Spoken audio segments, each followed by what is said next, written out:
Zadnji puta smo na čitateljskoj radionici Kabinet čuda, koja se odvija u knjižari Fraktura, financira je grad Zagreb, razgovarali o romanu njemačke spisateljice Jenny Erpenbeck Nepravilni glagoli. Na hrvatski ga je preveo Andi Jelčić, a izdala naklada Ljevak. Roman nam se jako svidio i puno smo i dugo raspravljali o njemu. Na samom početku susrećemo Richarda, koji je sveučilišni profesor klasične filologije, udovac u Berlinu i u trenutku kad ga susrećemo on odlazi u mirovinu. Slaže svoje knjige i razmišlja o tome šta će sada u mirovini sa svojim slobodnim vremenom. Istovremeno u centru Berlina grupa migranata živi u šatorskom naselju. Oni su većinom iz subsaharske Afrike i Richard, prolazeći tamo, razmišlja o tome tko su ti ljudi, kako su tamo došli i kako sada ima više slobodnog vremena, sastavlja listu pitanja i odlučuje ih intervjuirati. Nakon nekog vremena on se s njima zbližava i drži im i tečaj njemačkog jezika. Otuda i naslov Nepravilni glagoli.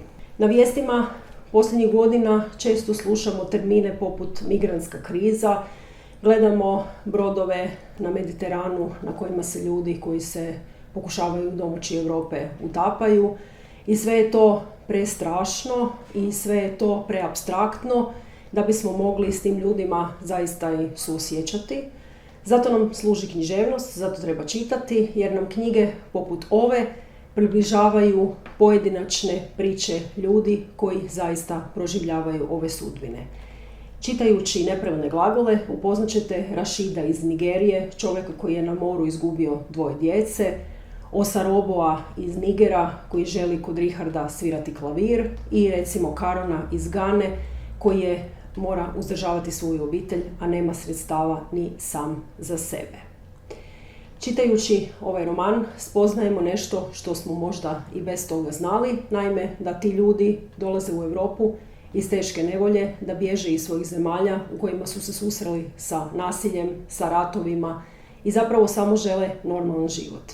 Ali onoga trenutka kad su se uspjeli dokopati Europe, tu susreću ksenofobiju, zazor i strah europskog stanovništva i naravno susreću se sa apsurdima administracije koje autorica u romanu jako lijepo naziva geometrijom birokracije. Recimo, ne mogu dobiti papire da bi ovdje radili, a onda svi kažu vratite se doma, vi ste neradnici. Autorica Jenny Erpenbeck jako lijepo piše, to je jedan jako dobar stil sa mnoštvom pamtljivih detalja i zapravo odlično predočava kontrast između ta dva svijeta. Richard s jedne strane i njegovi obrazovani prijatelji, njihova djeca koja završavaju fakultete, s druge strane afrički migranti koji nemaju ništa, koji su izgubili sve materijalno, ali su izgubili i nadu. Ovo je roman o nadi i o vjeri u budućnosti i zapravo postavlja pitanje, ako nam se u životu stalno događa nešto prestrašno, da li se uopće usuđujemo nadati? Strašno je kad jedan od likova kaže gledam unaprijed i gledam unatrag i ne vidim ništa.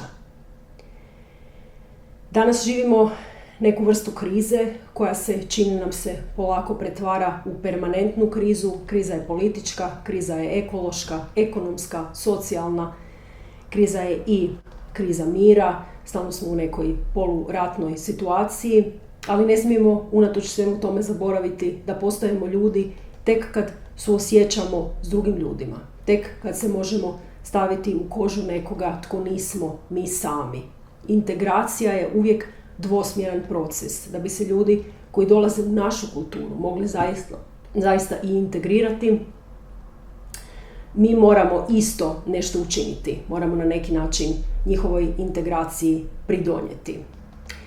Ako vas zanima ova tema, želim vam preporučiti strip Alfa spisateljsko-ilustratorskog dvojca Besora i Baru.